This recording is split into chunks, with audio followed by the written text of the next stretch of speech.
애초에 누군가는 누구보다 더 똑똑한 것일까? 아니면 더 나은 방법이나 습관 같은 걸 가진 걸까? 안녕하세요. 최혜직입니다. 세계의 고수들은 승리에 앞서 패배를 피해야 한다는 것을 알고 있었다고 합니다. 원하는 결과를 얻으려면 어떻게 해야 하는 걸까? 오늘 소개해드릴 책의 저자는 딱 두 가지만 하면 된다고 합니다. 먼저 우리의 생각과 감정, 행동의 추론의 공간을 확보해야 한다. 둘째, 이 공간을 의식적으로 활용하여 명료하게 사고할 줄 알아야 한다. 공간이라는 말이 뭘까요? 저자는 추가로 이렇게도 설명해 줍니다. 테트리스 게임과도 비슷하다. 게임을 잘하면 다음 조각을 놓을 자리가 많지만 게임을 잘 못하면 다음 조각은 꼭 필요한 모양이 나와야만 한다. 테트리스와 공간이라니. 즉 사고의 공간을 확보해야 실생활에서 좋은 결과를 얻을 수 있다는 거죠. 오늘 영상을 보시면 우리가 상황에 지배당하는 대신 상황을 지배할 수 있는 적절한 위치로 가게 되는 열쇠를 아실 수 있을 겁니다. 그럼 시작하겠습니다.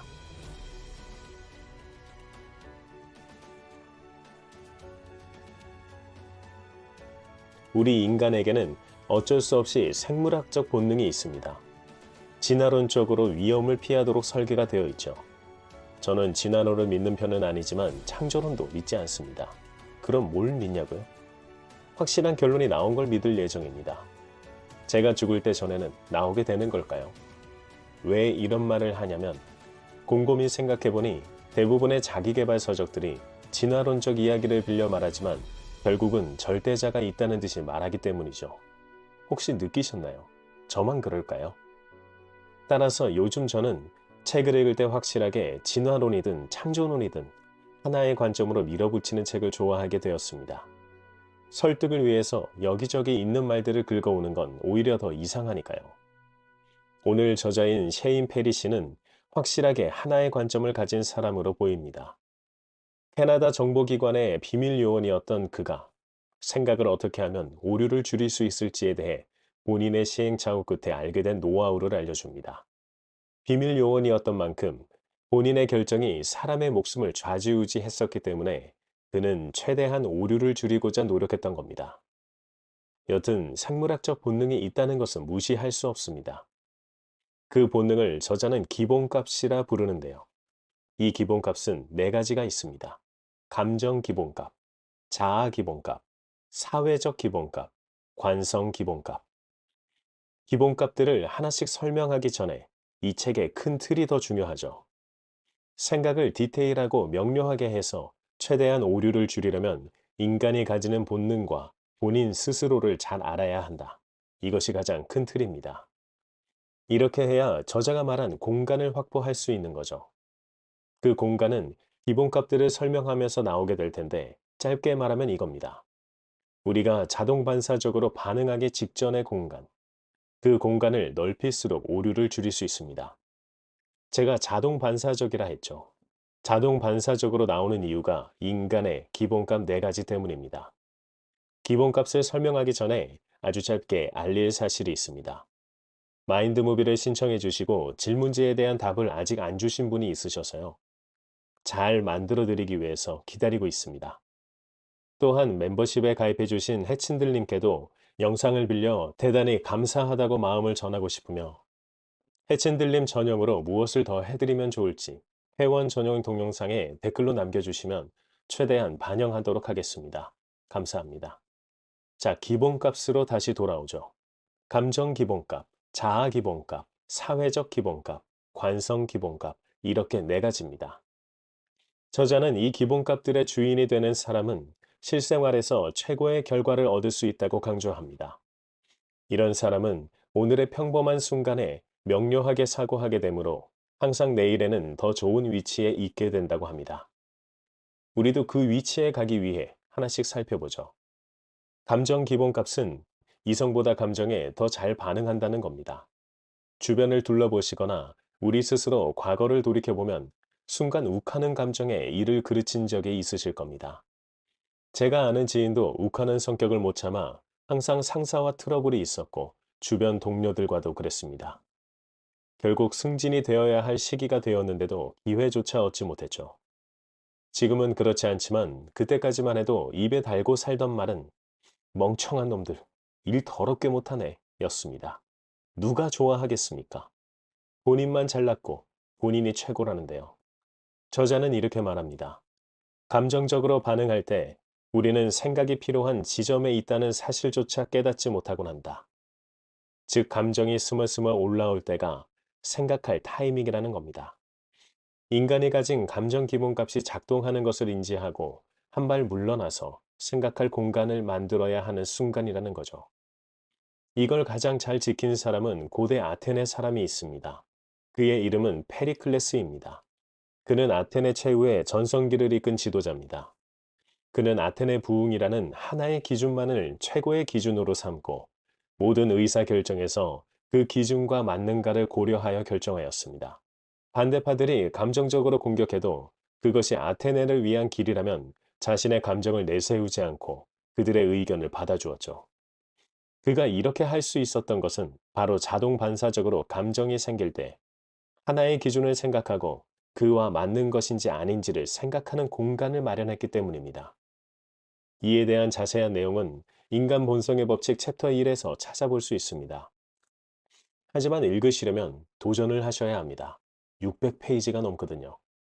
감정 기본값은 특히 더 본능적이라 이럴 때 가장 극심합니다. 수면 부족, 배고픔, 피로, 흥분, 주의 산만, 서둘러야 하거나 낯선 환경에 처했을 때 느끼는 스트레스 등이죠.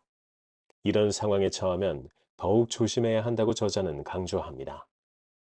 이 상황에서 본인이 지금껏 쌓아온 것들을 감정 기본값 때문에 한순간에 무너뜨릴 수도 있기 때문이죠.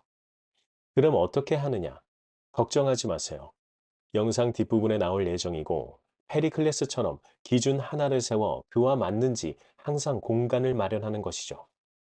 먼저 이 본능들이 어느 순간에 나와 우리를 무너뜨리는지 살펴봐야겠죠. 두 번째 기본값으로 가보죠. 자아 기본값. 이는 누군가가 나를 심리적으로 공격할 때 생기는 자동 반사적 방어 기제입니다. 저자는 이렇게 말합니다. 자아가 무의식을 점령하면 인간은 장기적인 목표를 내팽개치고 파멸의 길로 접어든다. 무서운 말이네요. 파멸의 길. 그리스도의 편지에서도 에고를 최대한 낮추는 것을 목표로 해야 한다고 했었죠. 영성과 깨달음의 경지는 본인의 에고, 즉 자아를 최대한 낮추는 거죠. 자아 기본값이 나오는 이유는 이렇습니다. 내가 옳다고 느끼고 싶은 욕망이 객관적으로 옳은 것에 대한 욕망보다 강할 때입니다. 내가 옳다고 느끼는 것보다 기분 좋은 것은 별로 없기 때문이죠. 저자는 본인이 착각했던 10대 시절의 이야기를 들려줍니다. 점원으로 일하고 있던 가게에 무례하지만 부자인 손님이 와서 저자에게 뭐라 하자 순간 감정에 복받친 저자는 그 자리에서 대꾸를 했고 결국 해고당합니다. 그러면서 집으로 가는 길에 본인이 옳은 거라고 생각했는데요. 바로 이 점이 착각이었다고 본인 스스로 지적합니다. 왜냐하면 자아 기본값이 나와서 세상과 맞지 않는 생각을 무의식적으로 한 셈이기 때문이죠. 세이노의 가르침에도 나오는 말인데요. 부자인 사람이 무례하건 상관없이 본인의 위치를 정확히 알아야 한다고요. 정확히 이 말을 한 건 아닐 수 있지만 제가 기억하기에 그렇습니다. 본인이 옳았다고 생각해봤자 그 사람은 계속 부자일 거고 본인은 해고당한 10대일 뿐입니다. 세상은 그렇게 돌아가죠. 자아 기본값은 본인 스스로를 속여버리는 위험한 본능일지도 모르겠네요. 남들이 나를 어떻게 보는지에 몰두할 때, 자존심에 상처가 났다고 느낄 때, 특정 주제에 대한 한두 개의 기사를 읽고 자신이 전문가처럼 느껴질 때, 늘 자신이 옳다는 것을 증명하려 하고 실수를 인정하기 어려울 때, 모르겠는데요 라고 말하기 어려울 때, 종종 남을 질투하거나 자신이 제대로 인정받지 못하고 있다는 느낌이 들 때, 이때가 자아 기본값이 나오게 되는 순간입니다. 저는 특히 인정받지 못하고 있다는 느낌이 들 때를 많이 느꼈던 것 같네요. 제가 한 것도 없으면서 말이죠. 혹은 했다고 해도 회사 입장에선 아주 미비한 거였겠죠. 자, 이제 세 번째 기본값입니다. 듣다 보니 금방이죠. 사회적 기본값은 이런 겁니다. 나는 아니라 생각하는데도 내가 속한 무리가 맞다고 할 때 거기에 순응해버리는 겁니다.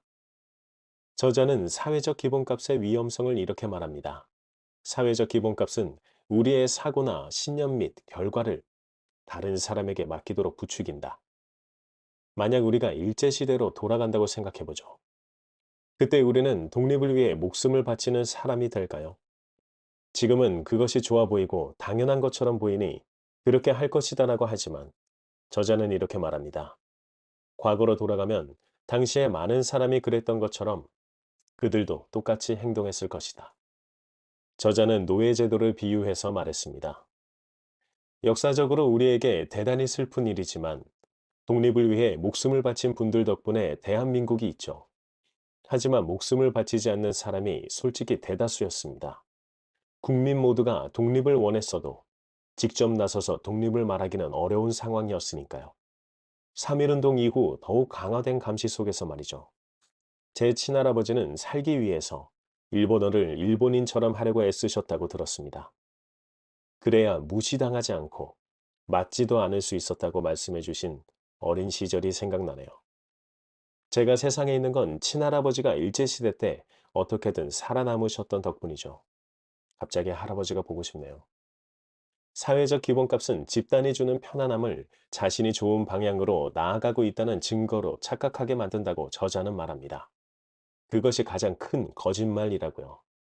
리얼리티 트랜서핑의 집단 사념체인 펜듈럼이 생각나네요. 펜듈럼은 개인 따위는 전혀 관심이 없는 집단의 이익을 위한 사념체이죠. 이걸 한번 생각해보죠. 남들과 똑같이 하면 어떤 결과가 생길까요? 똑같은 결과만 얻을 겁니다. 혹은 더 못하거나요. 평균 이상의 결과를 얻으려면 저자는 클리어 싱킹이 필요하다고 합니다. 클리어 싱킹은 썸네일의 제목처럼 생각 디테일, 즉 공간을 만드는 기술입니다. 자신이 남들과 똑같이 하고 있다는 것을 깨달았다면, 그리고 그렇게 하는 유일한 이유가 남들도 그렇게 하기 때문임을 깨달았다면, 이제 뭔가 새로운 것을 시도할 때입니다. 그래서 저도 이번 영상에서 새로운 것을 시도합니다. 느껴지실지 모르겠네요. 사회적 기본값은 무리에 속하기 위해 애를 쓸 때, 다른 사람들을 실망시킬지도 모른다는 걱정이 자꾸 들 때, 아웃사이더가 되는 것이 두려울 때, 멸시당할까봐 걱정될 때 나오는 생물학적 본능이라고 저자는 말합니다. 이제 네 번째, 마지막이네요. 생각보다 금방 오죠? 관성 기본값은 습관과 관련이 깊습니다. 즉 습관에 젖어 편안함을 추구할 때 나옵니다.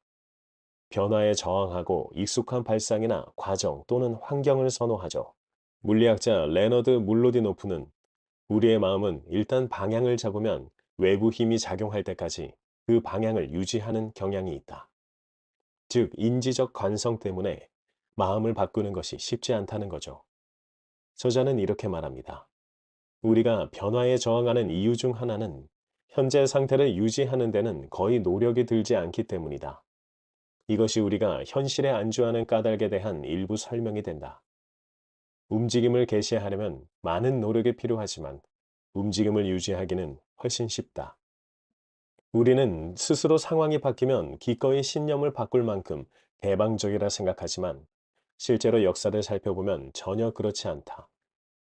자동차가 처음 시장에 나왔을 때 사람들은 말과 마차가 더 안정된 교통수단이라면서 자동차는 일시적 유행에 그칠 것이라 주장했다. 불변의 법칙의 저자는 새로운 기술에 최초의 회의적인 반응을 보이는 것이 사람이 절대 바뀌지 않는 불변의 법칙이라고 했습니다. 관성의 기본값은 이럴 때 나옵니다. 집단 속에서 하고 싶은 말을 꾹 참고 있을 때, 우리 또는 우리 팀이 변화에 저항하거나 전에도 그랬다는 이유만으로 똑같이 같은 행동을 반복하고 있을 때입니다. 생물학적으로 인간이 자동 반사적인 반응 앞에 공간을 두기 힘든 부분을 네 가지로 나누어서 살펴봤습니다. 이제는 그걸 알았으니 실천의 단계죠. 실천하지 않으면 지식은 죽은 것과 마찬가지입니다. 실천을 하게 되면 지식은 지혜로 성장합니다. 저자는 기본값을 없앨 순 없지만 재훈련을 시킬 수 있다고 합니다. 이는 박프로터의 부의 확신에서도 패러다임이란 단어로 등장하죠. 패러다임은 본인만이 가지고 있는 습관들의 총집합입니다. 그 습관들로 이미 부자가 되었다면 좋지만 그렇지 않으면 그 패러다임을 바꿔야 한다는 주장이었죠. 저자는 최신 작가답게 알고리즘이란 단어를 활용합니다. 저자는 생물학적 본능을 이용해서 알고리즘을 바꾸는 걸 제안하는데요. 그 네 가지 본능 중 가장 중요한 본능이 관성입니다. 즉 습관이라는 거죠. 하지만 이 습관을 바꾸는 것은 정말 실로 대단한 의지력이 아니라면 대부분 실패합니다. 여기서 작가가 제안한 좋은 방법을 소개할게요. 인지 평양과 사고 오류 분야의 대부이자 노벨상 수상자인 데니얼 카너먼은 저자에게 이렇게 말해줍니다. 판단력을 향상시키기 위해 결정을 규칙으로 대체하라고요. 무슨 말일까요? 결정을 규칙으로?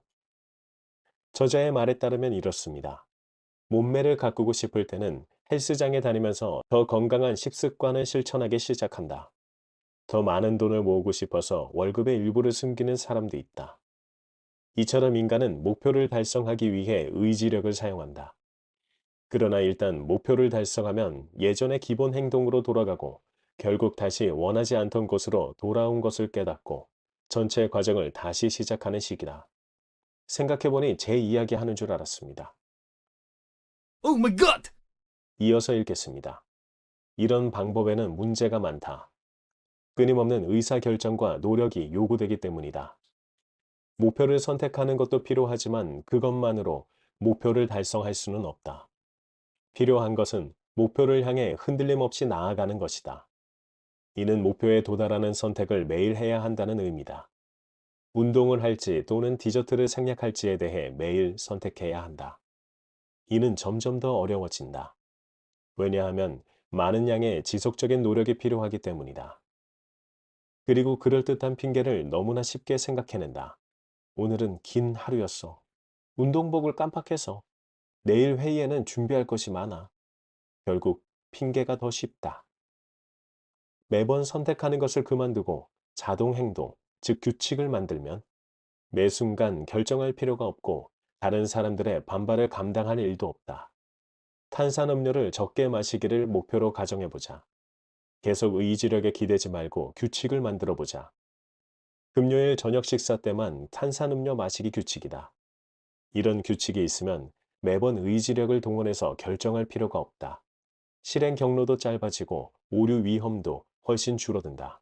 노벨상 수상자인 카나먼은 언제나 전화로 오는 요청은 거절한다는 규칙이 있었다고 합니다. 종종 요청을 수락했더니 내키지 않은 일들로 일정이 차버렸기 때문이죠. 카나먼과 대화를 나눈 저자는 본인만의 방법을 고안해냈는데요. 이제 정말 주목하셔야 합니다. 그가 고안해낸 방법은 매우 효과가 좋거든요. 그는 생각합니다. 순간의 욕망이 장기적인 욕망을 압도하지 않게 하려면 어떤 자동 규칙이 필요할지에 대해 생각합니다. 그는 본인의 성공 스토리를 영화로 만들기 위해 카메라가 본인을 따라다니는 상황을 상상했다고 합니다. 사람들에게 보여주고 싶어 하는 나의 성공 스토리 속에 담겨진 나의 모습을 상상하는 거죠. 이는 자아 기본값을 활용한 걸까요? 본인이 보여지는 모습에 대해 긍정적으로 활용하고 있으니까요. 그는 이렇게 말합니다. 해야 할 모든 것을 통제할 수 없다고 해서 이런 것을 언제 할지 통제할 수 없는 것은 아니다. 영화 제작진에게 보여주고 싶은 내 모습은 중요한 사안에 집중하는 모습이었다. 이를 계기로 나는 매일 가장 큰 기회에 집중하기 위한 공간을 마련하기로 결정했다. 나는 내가 아이들에게 아침을 차려주고 출근하는 모습을 영화 제작진이 지켜본다고 상상했다. 제작진은 회의가 열리고 사람들이 내게 이런저런 것을 요청하는 광경을 예상하겠지만 실제로는 점심시간까지 전화통화나 회의도 없이 가장 중요한 기회에 집중하는 나의 모습을 보게 될 것이다. 이렇게 나의 점심 전 회의 금지 규칙이 탄생했다. 해친들님도 본인만의 규칙을 한번 세워보시는 건 어떠실까요? 혹은 본인의 성공 스토리를 담은 카메라가 항상 따라다니는 상상을 할 때 나의 지금 모습이 다른 사람들에게 보여지기에 교훈이나 감동을 줄 수 있는 모습인가를 상상해 보는 거죠. 그런데 매일 이렇게 사는 것도 힘들지 않을까요? 순간 자신이 나태해질 때만이라도 하면 충분히 효과가 있을 것 같기도 합니다. 운동하기로 했는데 하기 싫을 때, 공부하기로 했는데 하기 싫을 때, 일하기로 했는데 하기 싫을 때 등 그런 상황에 말이죠. 어차피 성공할 해친들림인데 성공 스토리 영화가 보여질 때 나태한 모습이 있다면 관객들이 실망할 테니까요. 오늘 책은 어떠셨나요? 사실 방법에 관해 책에서는 더 많은 이야기를 해줍니다. 저는 그 중에서 가장 좋다고 생각한 방법을 소개해드렸죠. 그리고 사실 이 책에서 무엇보다 중요한 것은 자동 반사적인 반응이 나오는 순간을 본인이 인지하고 행동이 나오기 전에 공간을 만드는 겁니다. 그 공간 속에서 생각을 통해 최대한의 오류를 줄일 수 있다는 게 가장 핵심입니다. 페리클레스처럼 하나의 기준을 세우고 그 기준에 맞는가 안 맞는가만 생각해도 충분히 공간을 만들 수 있을 겁니다. 그리고 이번 편에서는 멤버십 전용 콘텐츠를 아예 따로 준비하려 합니다. 같은 내용의 추가 콘텐츠가 있으면 그 내용을 반복해서 듣게 되니 지루하실 수 있다고 생각이 들어 아예 따로 편성하겠습니다. 편성 내용에는 좀 더 디테일한 방법을 소개할 예정입니다. 금방 만들 테니 조금만 기다려주세요. 마치 게임에서 DLC 같은 느낌이네요. 다음 편은 아직 어떤 책을 할지 정하지 못했습니다. 하지만 집에 책은 쌓여 있으니 적절한 책을 또 골라서 금방 책 들고 오겠습니다. 많이 기대해 주세요.